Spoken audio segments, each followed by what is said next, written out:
Sa pagtitinda ko habang bumibiyahe ay nakita ko yung isang nagtutulak ng kariton, kaya hinituan ko muna.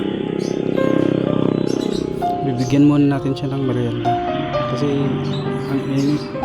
Nagtutulak pa siya ng kariton kahit malamig lang, tapos konting merienda.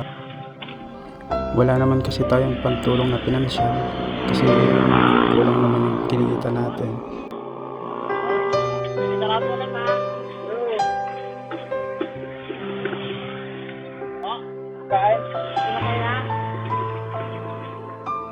Kung may kinikita na sana tayo sa pag-vlog natin, meron na sana tayo maibibigay sa kanya kahit konti.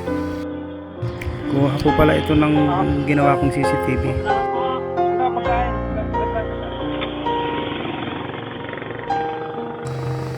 Well, siya nga po pala guys yung dating tinulungan ni Sir Wakwak, yung idol natin, yung charity vlogger, yung mga tumutulong sa mga nangangailangan ng mga mahirap.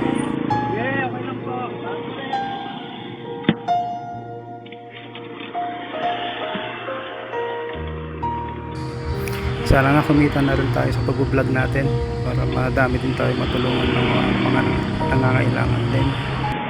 Kaya kung okay lang po, pa-share na lang po sana yung video natin para naman madaming makapanood. Salamat po.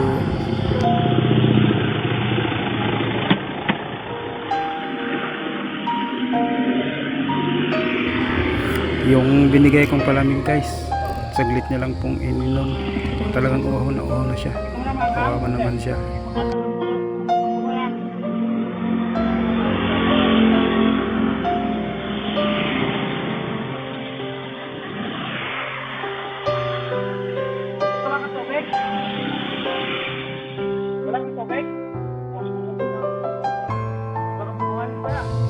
Gusto niyang kumuha ng tubig dun sa may poso, kaya lang bubuhayan po. Wala daw kaya siyang tubig, sabi niya.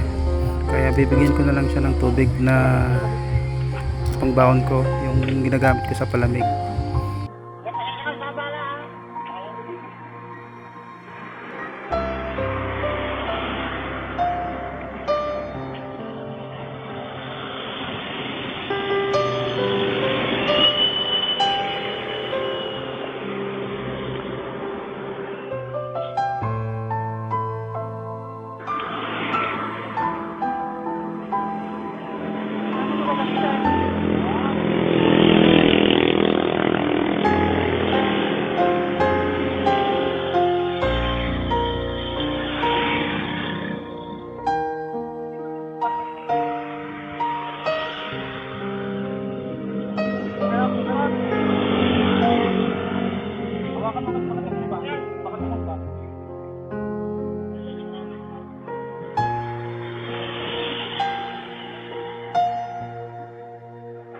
So yan guys, sinasalinan na namin yung kanyang lalagyan ng tubig para meron siyang baon na inumin.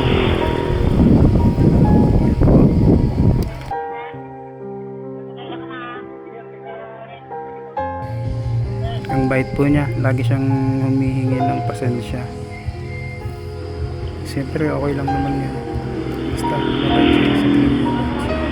Ito ba palamig? Ito ba palamig? Ito ba?